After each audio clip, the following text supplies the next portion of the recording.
3, 2, 1, action.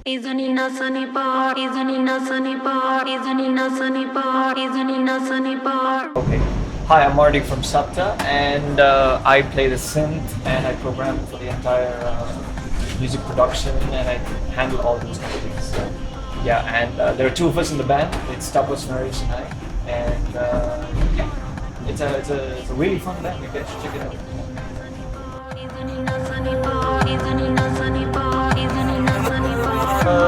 What Sapta is like more of a form of. The band has evolved over the years with having so many band members and so many people being a big part of it. And after a point, if you ask me what really Sapta is, I just think it's a mutual collaboration of ideas and songs and everything that's put together by them. Take a big bite, your first flight, you can hold me tight, everything is alright. I think the audience only gets to hear about 20% of what we actually make, because we have a lot of material that's still under production, and I think by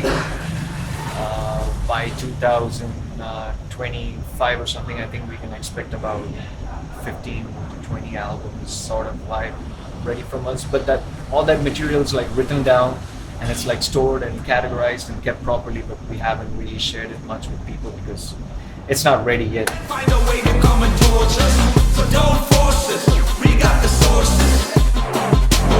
The thought process is that there are two ways that I write what I write for Sapta, and one is when I'm on my own and I do things on my own and like I travel on my own, I put all those ideas as one. And then when I'm on tour with the band and I have to make something that's more like for me and my partner to play along, then it's a different songwriting process, because I start thinking about how he's going to fill in and what I can do to give him space to fill in. And that's the kind of thought process behind our songwriting.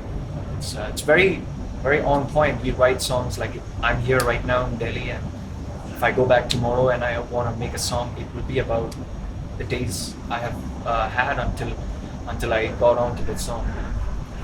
So it's like.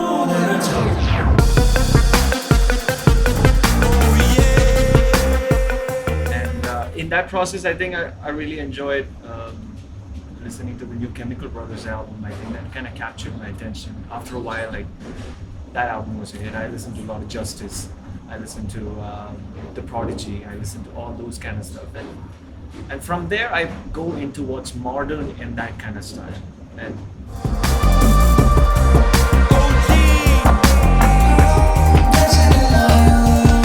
so I think, like most others, when I started off making music and I wanted that to be my life, I thought making music would just be my life, but it really isn't. You get to learn in the 12 years of my experience holding Sapta as an act.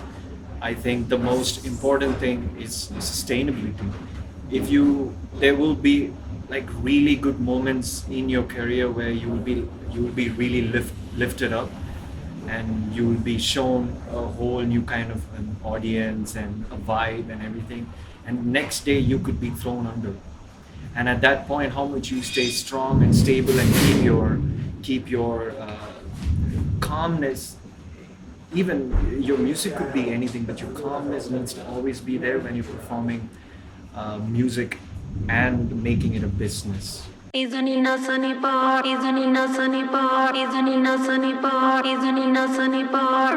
Since we're currently touring the Indian music scene, I would say for us there are like few really good places where the audience really enjoy and like show up, and the audience builds over time is Mumbai, Chandigarh, Bangalore, and Northeast. We have a really good fan base in Northeast, which includes Arunachal Pradesh, Shillong, Guwahati, and all that region. Even though we've just been there a few times, the response to our music has always been amazing.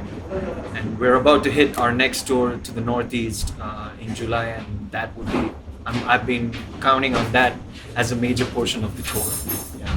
It's a time right, please turn on the spotlight for the blind side. Take a big bite, your first flight. Okay, so the I was staying in Pondicherry when I was living in Pondicherry in 2017.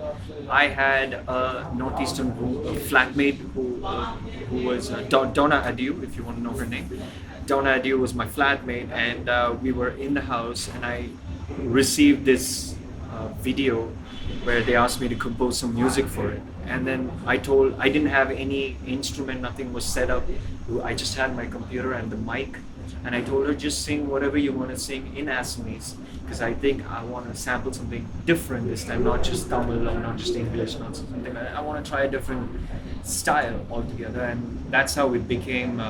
So we recorded her voice, and then we found really cool textures in what she was pronouncing. I don't know the language, I don't know Assamese, I don't even know what she said. But the way she said some things, we just chopped it based on our hearing and not what she said. And that sounded good to us. So then we checked with her what it meant, and she said it's about a flower, it's about the beauty of a woman compared to a flower, and stuff like that. And then the track became a track about two women dancing in love. And that's how the track got to where it is. So at one point we decided that was it. It was going to be done, so we closed it and we made the track. Yeah.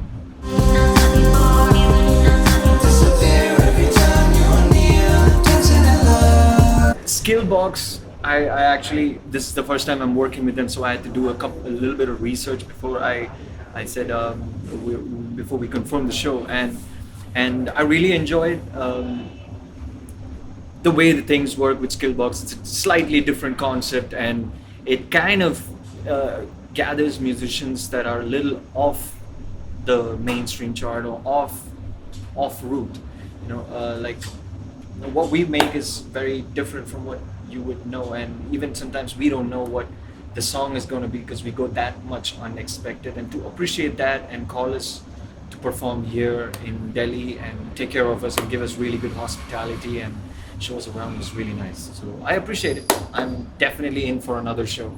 I would say another 100 shows we can do with SkillBox. Yeah, definitely. So I guess